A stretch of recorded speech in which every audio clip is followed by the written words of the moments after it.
All right, y'all. So we left off on chapter 15 the last time we read. In chapter 14, Moon and Kit are hanging out at school. They have classes in their trailers, which are part of the Pinson Boys' home. And the kids are kind of fascinated with Moon and his stories about living out on his own. And when classes let out, Moon's hanging out in the big play yard, and Hal comes running out to him. And without even saying anything, Hal just takes a big old swing at Moon, and Moon ducks and then hits him right between the legs, and Hal drops to the ground, rolling around in pain.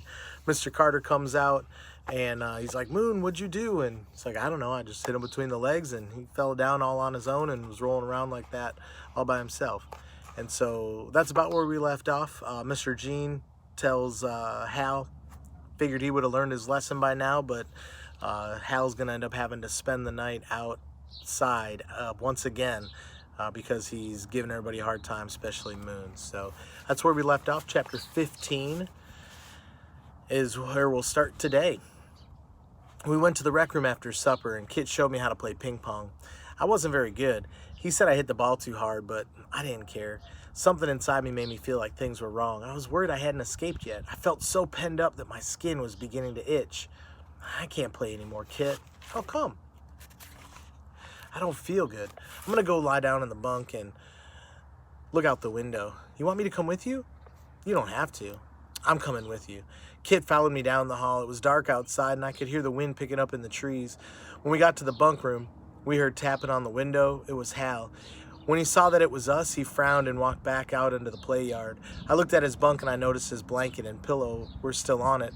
I thought of what Pap would tell me if I were out there. "Boy, you'll catch pneumonia in this cold. Go back and get something to keep you warm." We lay on our sides on Kit's bottom bunk with our heads at opposite ends. I put my hand through my hair again while Kit watched me. "Man, I bet it was fun living out there in that forest with your father," he said. I nodded. "Hey, you could do anything you wanted," he said. "You don't need anybody telling you what to do," I replied. "No government, nothing." "And you and your father all the time?" "That's right." I wish I had a father. I gazed out the window where Hal had been earlier. "I wish I was busted out of here," I said. "I never had any friends like you. I don't know how long I could take this place." "You know, I wasn't one of the ones making fun of you yesterday," Kit said. I looked at Kit. "I know. Most everybody wants to talk to me now because they think I'm your friend. They're scared of you. I'm not going to whip up on anybody as long as they don't try and make me do things I don't want to do." "That's good." "You know," I said, "Pap told me I could talk to him by writing letters and burning them. He said you could talk to dead people that way." "You ever do it?" A couple times. I wish I had some stuff to write with in a fire right now." "Oh, they won't let us have fires here." "I know. I could start one up quick if we could. I like Mr. Carter, though, and he told me not to." I gazed out the window again. "What are you looking at?" Kit asked after a while. "Nothing." "What's it like in the forest right now?" "It's windy at the tops of the pines, but not enough for it to get down to the forest floor. There's a few clouds overhead, but not enough to cover up the moon. There's a slice of moon out tonight." "What kind of animals are out there when it gets dark?" Not too long ago, coons came out of the oak and hickory trees and started walking around and finding stuff to eat. They like bugs and frogs and bird eggs. There's deer walking around, owls calling, turkeys sitting up in the treetops like big black nests. You can smell the dirt." "You can smell dirt?"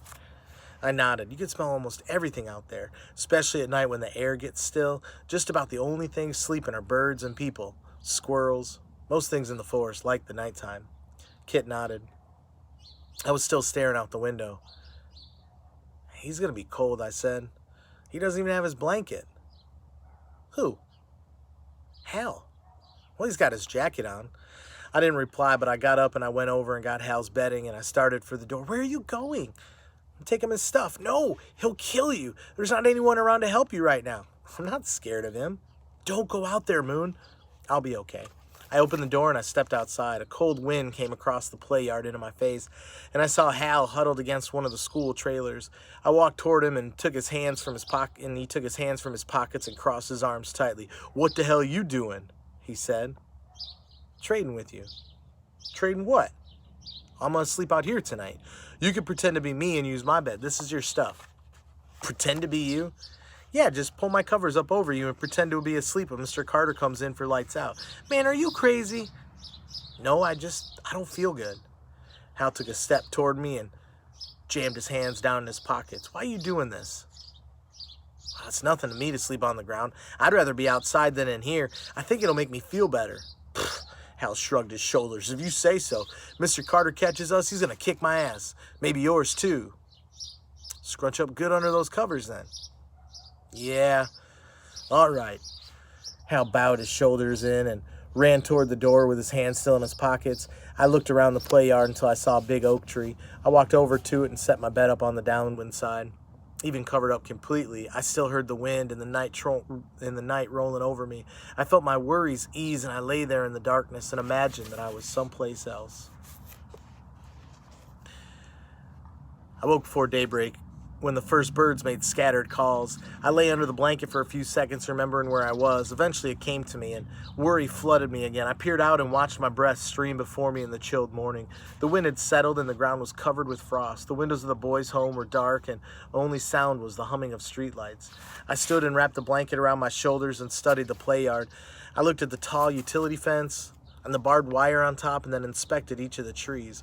None of them were close enough to the fence to allow anyone to climb up and jump over. I knelt and dug at the bottom of the fence with my hands until my fingers scraped cement. There was no way under. I stood again and I walked over to the school trailers. They were set almost 10 feet away from the fence. There's no way to leap from the roof. But I hadn't studied them long before I knew that they were the second piece of my escape plan. I slipped into the bunk room just as people started to stir in their beds.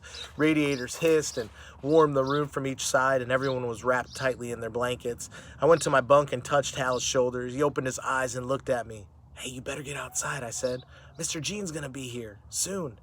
Hal rubbed his eyes and didn't seem to hear me. Suddenly, he sat up and threw off his blanket. Crap, he said, and he hurried outside. During breakfast, Kit told me that one of the other boys had been talking about making me president. President? President of what? Of Pinson. What's the Pinson president do? He just acts like a president. What do presidents act like? Like the boss of everybody. Well, who's president now? Hal. Does he know about me getting his job? No. I looked over at Hal. He stared at me, but it wasn't a mean stare. He watched me curiously. He's looking at me right now, I said.